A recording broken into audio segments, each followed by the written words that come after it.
Hey, wanted to put a quick pre-roll on this video. Um, so we went through and talked about some different things. There's a couple of spots I had to cut some stuff out. It's my first time doing video editing. So if there's a little choppiness or a little weirdness, I'm sorry. I'm learning to do video editing. I did my best. Just know there's some good content in there. Hopefully you enjoy it. If you would like, feel free to give the video a like. Put some comments below if you have some experience you'd like to share with the group as well. Anyway, enjoy the video. I know it's a little bit long. I apologize. I get a little long-winded, but hopefully you enjoy it. See you in the next one. Hey everyone, welcome to what I'm calling episode 1.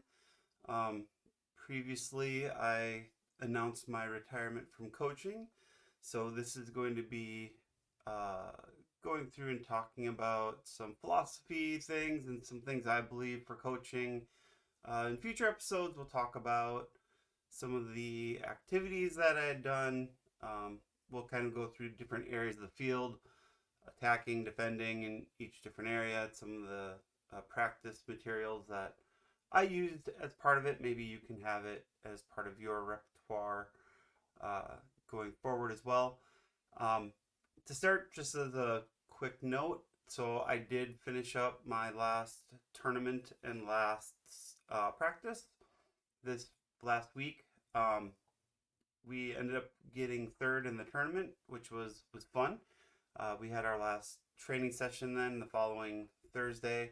Just had some fun. Didn't have any specific agenda. Just played some shooting games and some small-sided scrimmage stuff, and just generally kind of played some tunes and had a good end of the winter season. So it was fun. It was a fun way to end my coaching career as well. It was fun to be able to come out with a third place as well at the tournament. So today, like I said, we're going to be talking about my coaching philosophies, the way that I like to run things. Now, this isn't meant to be this is how you have to do things.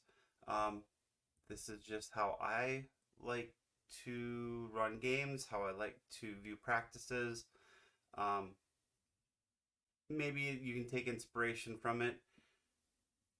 If this doesn't fit how you like to run sessions, that's fine. Everyone has their own way of doing things. This is just me being able to get some information out to the world as I don't know if or when I'll be coaching again. So that'll be the plan for today.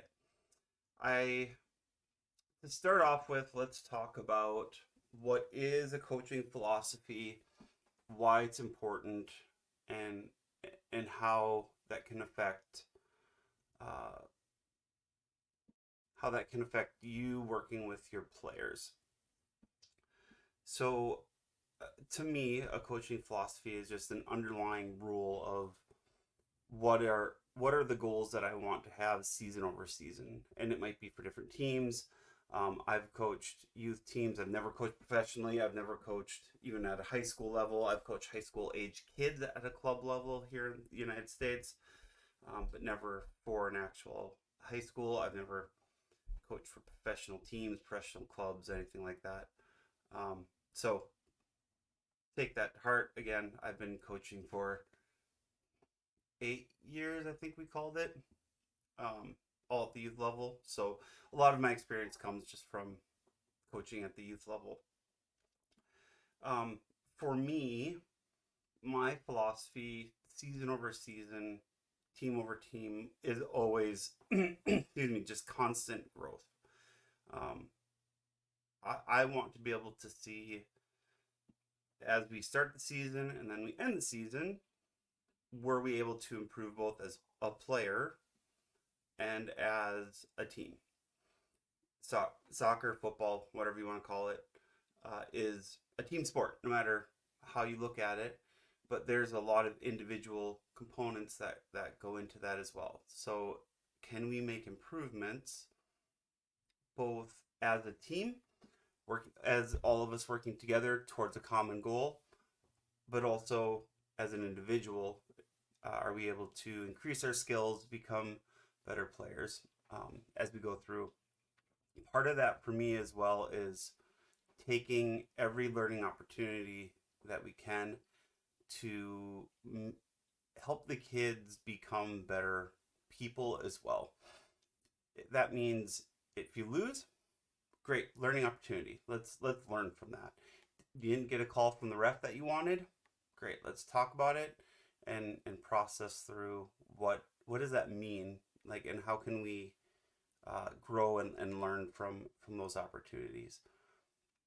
So that was something that it's not something that came to immediately, right? It's not something like I started coaching. It's like, here's my coaching philosophy. This is how I want to run things for my teams going forward. It evolved over time. I am naturally a very competitive person. I hate losing. I I hate losing. It took me a long time to get over the fact that I mean it happens. Like you lose. It's just you can't win everything.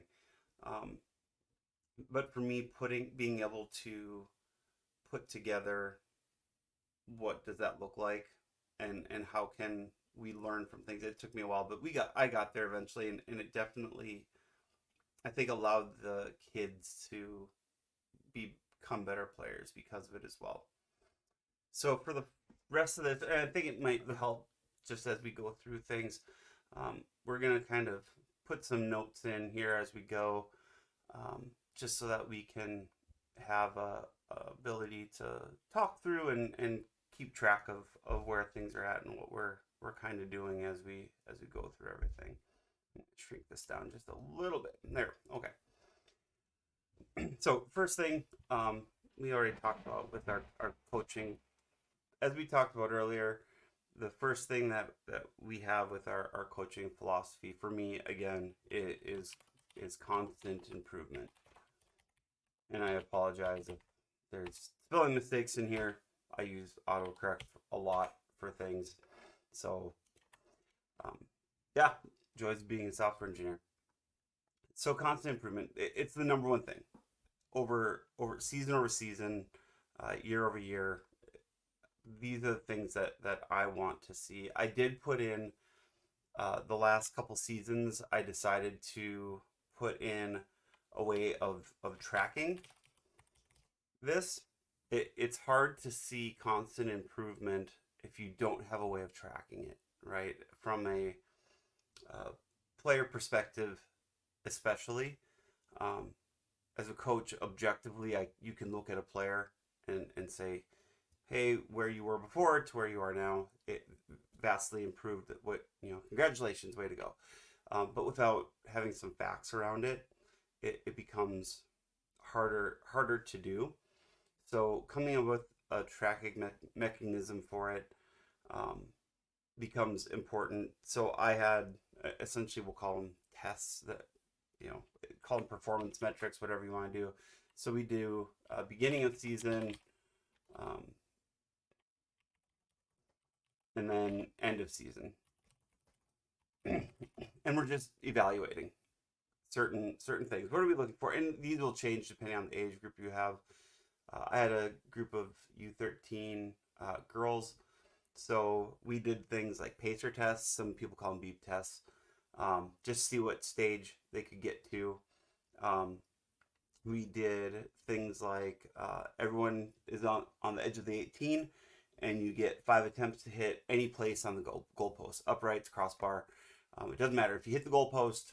Like you count that as success, and we count how many successes out of 5 that you have. And this is more just like shooting accuracy, right?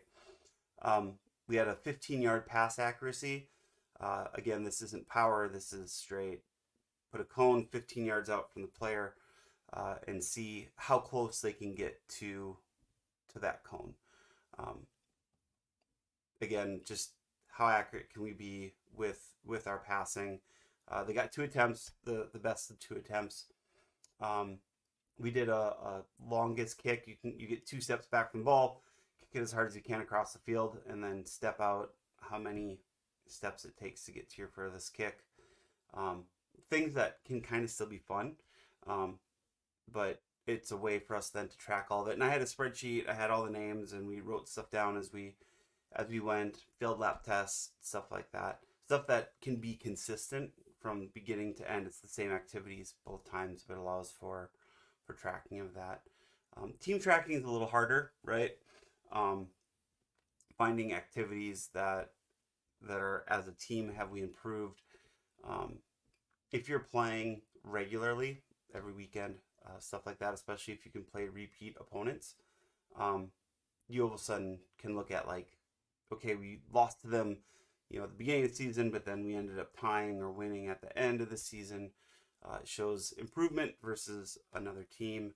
Um, you can do some metrics with games of how many passes were completed, how many shots on goal, things such as that. I find as a head coach, sitting and keeping track of all of those things is a little bit harder. Doing stats is hard for me, maybe not for you. If you can find somebody that can keep stats for you, a parent or something, or assistant coach, whatever, that can help kind of see, well, here's where we're at the beginning, here's how we ended the season. Winning tournaments, right? I mean, stuff like that. That's how we can look at team improvement.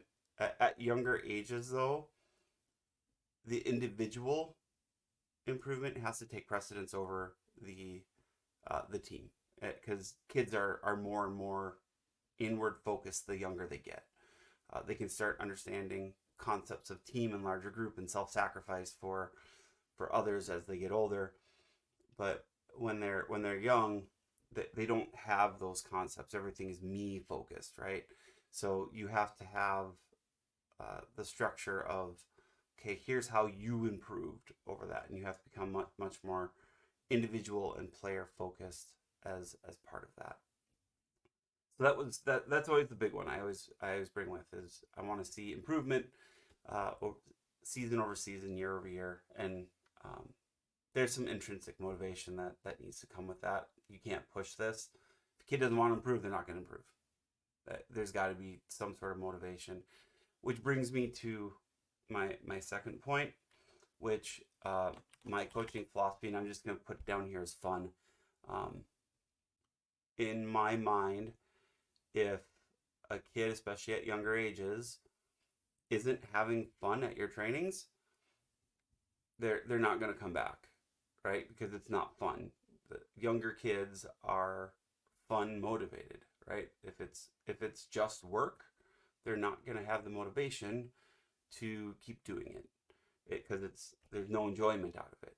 So what can you do to make your training sessions fun for the kids? And remember, these are kids that we're talking about. And as you get older, the motivation for improvement, the motivation of it doesn't always have to be fun. They can understand that there are things that sometimes we just have to do to improve and get better.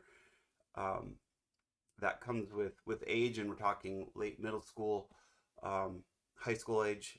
Kids start to understand that. I would even say, though, like early middle school, in the U.S. here, like 6th, 7th grade, if there isn't fun as part of that, like they'll go through it, but you're not going to get the long lasting effects that you're necessarily looking for. So anything from maybe we'll put a age on it. So anything from like 11, 12-year-olds and younger, fun has to be part of your trainings. It just has to be. And you can say as much as you want, yep, winning that next tournament in 3 weeks is fun, but they don't care about 3 weeks. They care about right now. Not 3 weeks from now, they care about now. So things that I do to try to make things fun, our club does play practice play, which I am a huge proponent of. I love the play practice play model. So if you haven't seen play practice play, I'll just put it in here. We also call it 3 Ps. The idea is to have a time where they are just playing. So you have your first play phase. And the whole point of the first play phase is little coaching. Um, you want to let them just go out, have fun. It's a great time to allow for socialization as well. If you have a group of kids that likes to socialize a lot, I showed up to the field usually about 45 minutes early, and I told the parents and players, hey, I'll have everything set up half an hour before practice. If they want to come early, and I'll have small field set up, and they can just play 4v4, 3v3, 2v2, whatever it happens to be. I don't coach things. I don't like tell the kids you're doing this right, you're doing this wrong. I'll joke around with them, maybe jump in and play a little bit myself, just a chance to get to know the players a little bit and let them know that, hey, I'm in this too, and I enjoy playing. Again, it just getting touches on the ball. That's the whole point.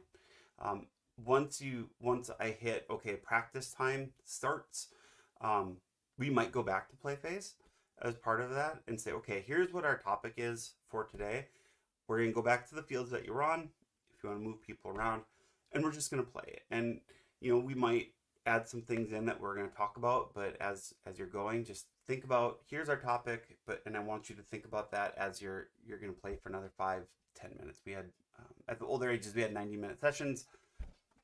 Plenty of time, right? It's plenty of time to go back to small field, give them 10-15 minutes to think about the topic, get that last little bit of social energy out, and just get a ton of touches on the ball. And this is where small field is key, right?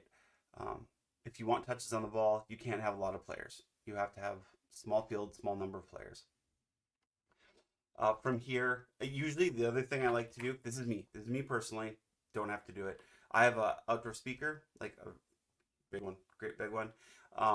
And I let the kids put together a playlist of their favorite music, and I have it playing the entire time. Like, as soon as I get out there, I turn on the playlist and let it go. I'm a big believer in music being able to motivate kids, so it also makes it fun, right? It's the music. It's not my music. It's theirs. It's their music that they like. It's music that they want to listen to, and the excitement they'd get when their song they picked comes on is always a lot of fun for them too. Again, just what I did, not something you have to do, but I do think it helps. Maybe even put a little focus on, because as soon as they hear the music playing and they're on the field, they know it's practice, right? We're at practice now. Just one more kind of little mental key for them to trigger in for practice time. Again, not something you have to do, just something that I enjoyed doing. So then we have our practice piece, and the big part for me for practice, and this was huge, and this came out of a lot of working with my licensing, and all the licensing that I did over the years, and all of the professional seminars I went to, and this is no lines, and I'll caveat this and put or as short as possible, right? And this is, again, even more key at younger ages. I even did this all the way up through my U13s and kept this as a general rule unless safety was a concern. The kids don't want to stand in line. It's boring. As soon as the kid has to stand in line, wait for 5 other kids in front of them, their brain is no longer going to be here. It's everywhere else around them, and the engagement leaves, and it's not fun. Nobody wants to wait in a line or to have your next turn. So going through and removing lines from trainings became a big part of how I planned out my trainings. We did 3 times a week, and altering some things that others had done to say, okay, I like that training, but I don't like the lines. How can I alter this so that we don't have lines? simple, we're going to work on 2v2s. Okay, well, let's make sure we have enough fields that there's only a max of 8 kids per field. So you'd have 4 playing, and the next 2 are ready to go as soon as those 4 are playing, right? And so keeping the wait time as low as possible so that it's just constant going, right? First one, they're done, great, go back, get ready for the next group, they get a little recovery time, and then they go again. More touches on the ball, right? And I think again that's key with all of it. It's more touches on the ball that way. It keeps them engaged, keeps them focused, keeps them having fun and playing the thing that they're there to play. They're there to play to play soccer and to learn. So keep lines for them. The times I do use lines, again, it comes down to safety, is usually if we're working on anything that involves shooting on net. And here I'll do, especially if you have assistant coaches, like split the girls in half, or boys, or split the kids in half. Half go with your assistant coach to one net with a set of keepers, another one go to the other half, just to keep the wait time as short as possible. Because what you don't want is to, have a bunch of kids shooting on net all at the same time, and then kids running in and out of the net and possibly getting hit by soccer balls and stuff like that. So again, we're trying to minimize how long the wait is between, as much as we can. If you have small nets, that might help with accuracy if you're worried about accuracy. And so you can set up a whole bunch of small nets to let kids shoot at. So again, no lines, or as short as possible with the lines. This one also came from a lot of my coaching classes I've taken. Make everything as game-like as possible. So generally the way that I like to run these practice sessions to keep things game-like, and I'm going to credit one of my old age group coordinators, Mike, with this one, where we do no pressure to low pressure to game pressure, we'll call it. So no pressure, let's take an example of this. So just possession, keeping possession of the ball. No pressure is going to be, hey, you're going to have this space on a field. You can pass, you can dribble. You can't hold on to the ball for more than 5 seconds. Then you have to give it to somebody else. You have to pass it, but within that 5 seconds.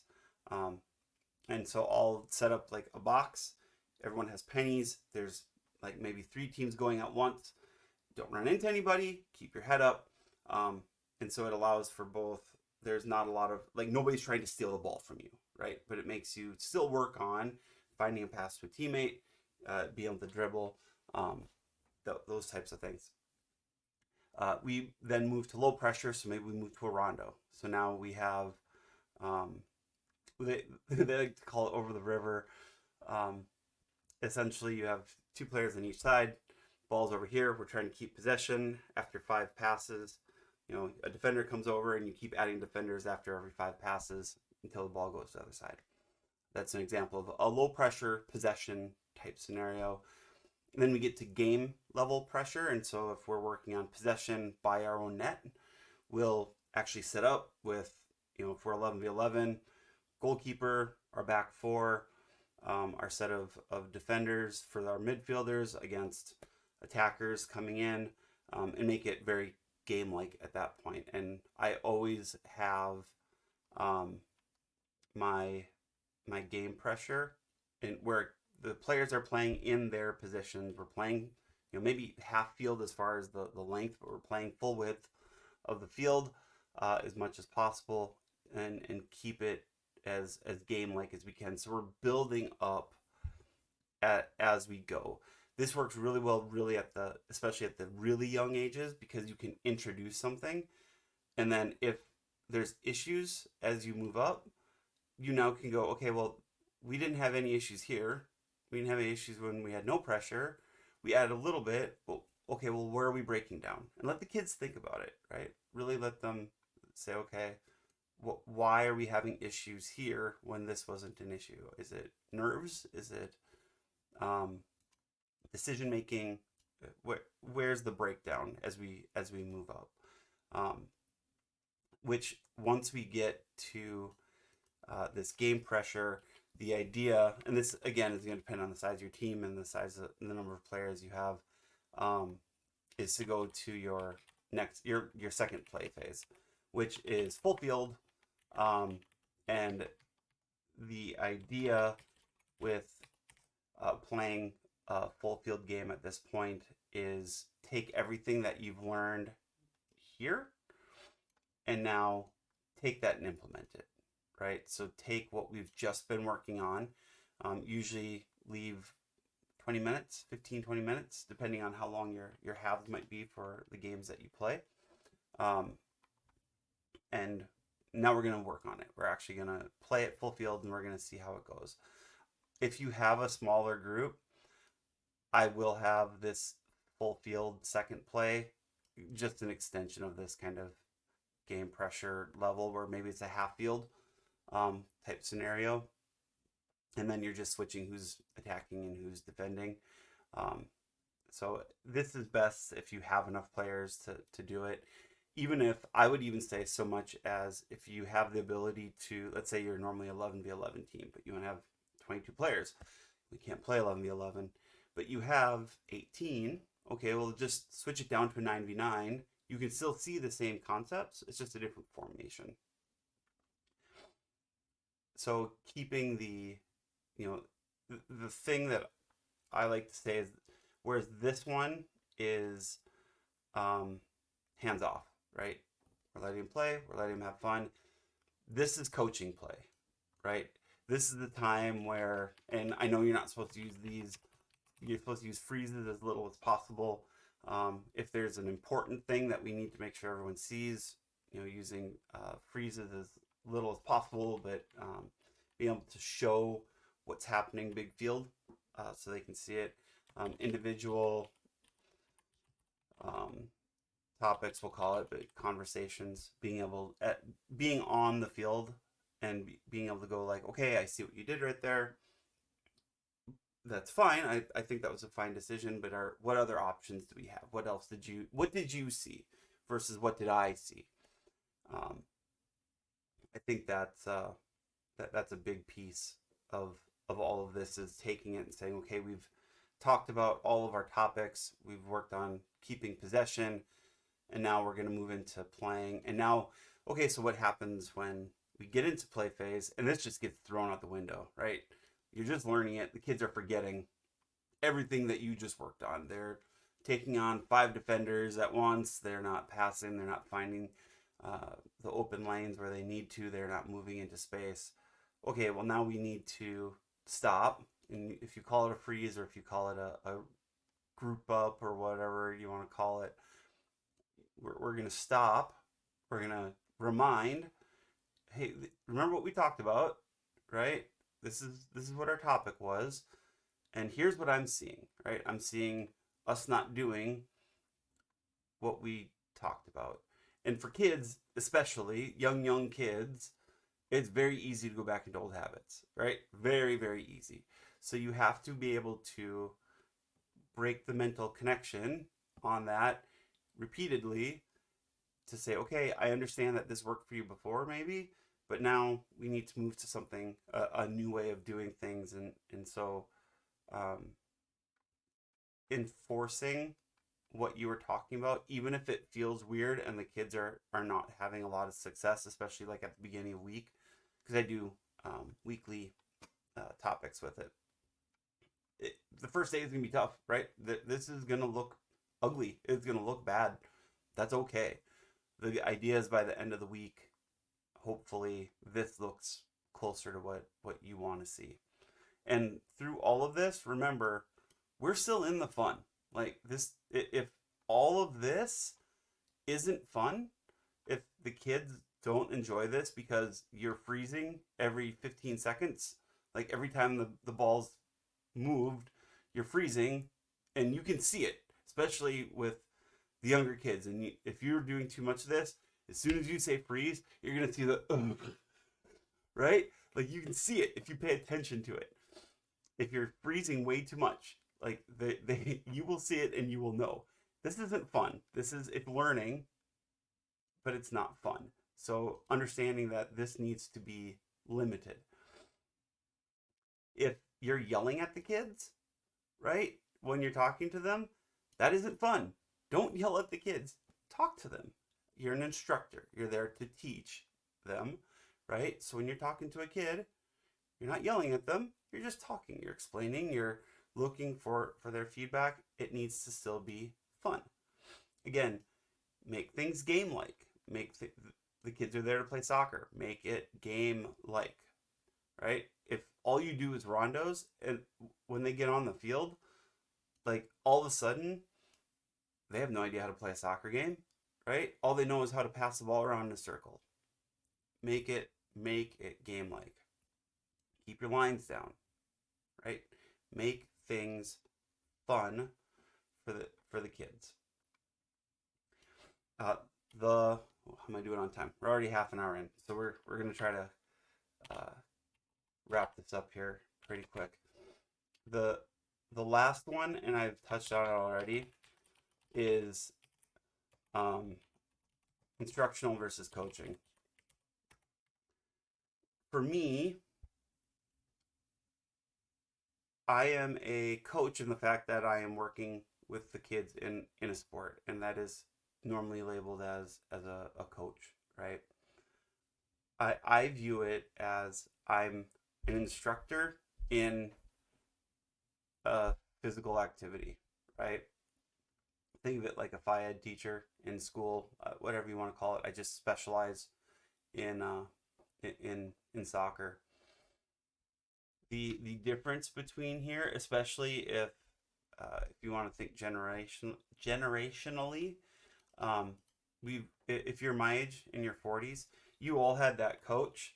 I'm just gonna say the adult here is the yelling coach, right? That all they do is just yell at the kids. That's all they do, right?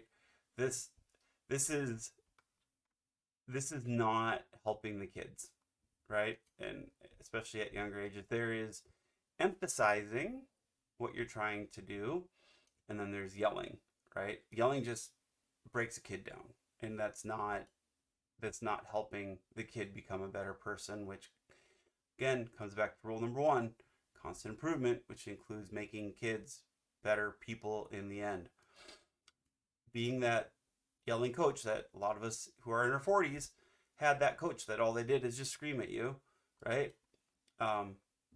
This is not like what coaching, especially now, is, right?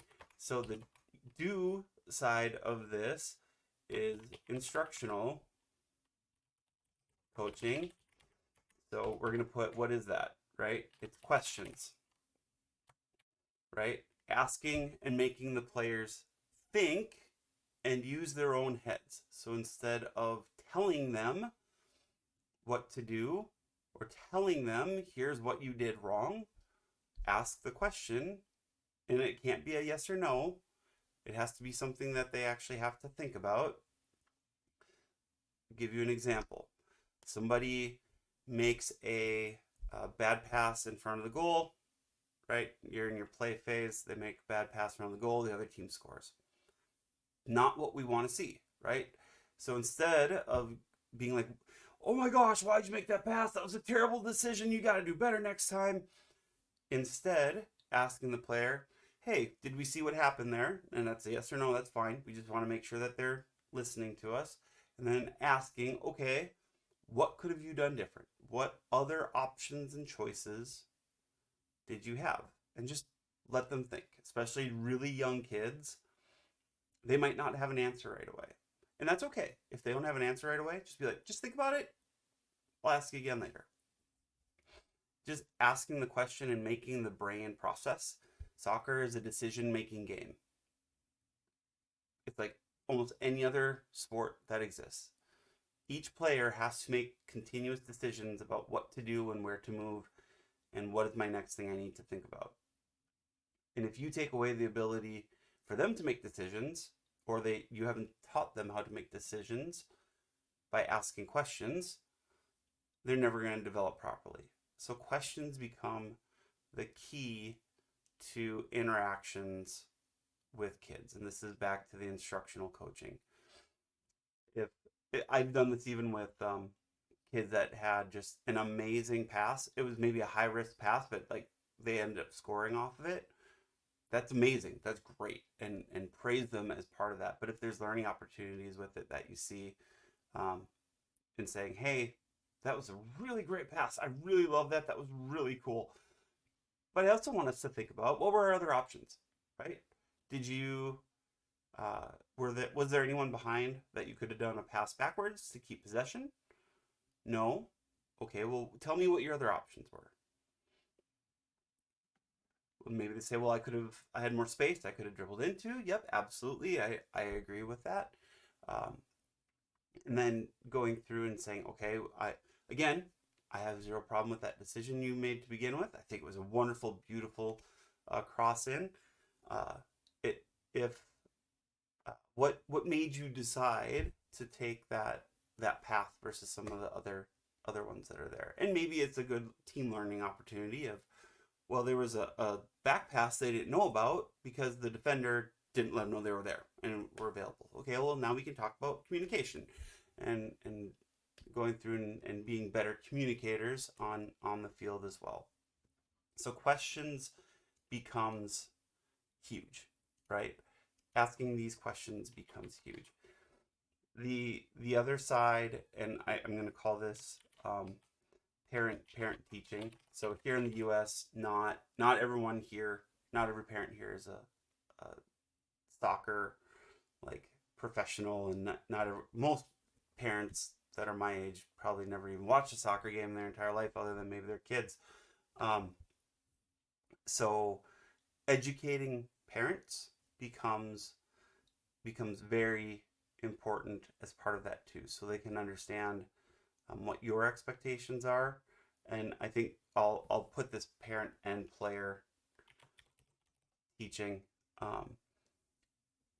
things that my expectations as a coach for them of, uh, here's what I expect out of you during a game. Here's what I expect from you during practices, especially for players. Parents are always welcome at the trainings I ran, if they want to watch their kid train. Um, for kids that maybe are easily distracted, I find that it's actually the kids, if they know their parents are watching, tend to focus a little bit better sometimes. Um, but going through, and if a parent doesn't understand, okay, well, why didn't that goal count? What happened? And being able to explain, well, they were offsides, or maybe it was a bad call, and like we had a younger referee and they didn't signal that it was a goal, and there's a lot of things that you can do as part of the parent side of that as well. I I picked up from one of our age group coordinators. I send out weekly emails. So our first training, if it's on a Sunday, I'd either send it out first thing Sunday morning or Saturday evening. Here's our topic for the week. Here's what we're going to be working on. Here's some YouTube videos of professionals doing kind of the topic that we're talking about. And if I have a girls team, I purposely will go try to find high level female players as much as I can. I think having the female inspiration with that for girl players is important. And it comes down to, again, instructional coaching, giving the kids a chance to watch professional level and get inspired by that. It takes away me needing to be the inspirational side of things, and they can see it from other sides. And it allows the parents to learn too. If we're going to learn a formation as part of it. So especially at U13, when they first moved to 11v11, it's like, hey, here are the two formations I'm thinking of running. Here's some YouTube videos explaining what each of those formations look like and how they're kind of played, um, I think becomes important as well. Um, so having teaching moments and understanding teaching moments becomes critically important to being a coach and being an instructional coach rather than um, the person that's there. And again, this all ties to constant improvement, right? Because if I'm just the yelling coach, they're not improving. If I'm teaching and I'm teaching soccer, we're improving, right? And understanding that there is motivation, right, as part of this, and how can I motivate others? We're gonna say motivation of others as well to want to improve, and that becomes harder the younger the kids are, and you also have to then understand that your instructing has to change with age groups. Like you cannot be the same coach with a group of U9s that you are with a group of U16s. Like you can't. You can have some of the same things, right? Like these things can be the same. Um, Hopefully by U16s, the parents know what's going on. So you're more going through and putting together, here's my expectations of you, which by the way, like biggest expectation for parents, which I'll put over here. Uh, biggest one for me. Like, don't instruct players. Now, what I mean by that is it became a pet peeve and it drives me insane. And I call it out every time parents do it if I hear it. If I'm on the sideline during a game and I hear a parent yell to their kid, shoot, pass, dribble, like anything that's taking away decision making from players, it drives me insane. I cannot stand it because now all of a sudden they're listening to their parents and they're making the decisions based off of what their parents told them to do. Can't stand it. Drives me insane. I don't do it. It took me a long time to get to that point. I had, while I was an assistant coach, I had another a coach that was helping me learn, um, explain this to me, and it changed the way I view things with coaching ever since then. If you take away their ability to make decisions, they're no longer learning. They're reacting to things. And now if they're just reacting, they're not having fun and they're not improving. All because the parents feel like they need to be yelling at their kids' instructions as they're playing. I would rather lose a game, but the kids learn something from that than the parent like then win because me or the parents are instructing every single step of what happened on that field. I'd rather lose. So this is exception is putting together expectations for the parents, and I set that out at the beginning of the season. I'm like, we're not doing this. I will call you out if you do, but please don't do this because you're not helping your child improve. Because this is my number one, and this is my number two. Because if we're not doing these two, then there's zero reason for your kid to be in soccer and working with me. So I've been going for a while. Um, the the next one of these, we might touch on some of this a little bit again. I think I would like to go through and put together some attacking type drills that I've done in the past that are kind of fun for players, especially attacking in front of the opponent's goal. So maybe we'll start with like attacking, and we'll move our way back to building out of the back, and then we'll go defending in front of our own goal and kind of defending all the way up to like high press type of thing. So hopefully, maybe I'll make some clips out of this too, but hopefully you got something out of this. Leave a comment below if you found this helpful.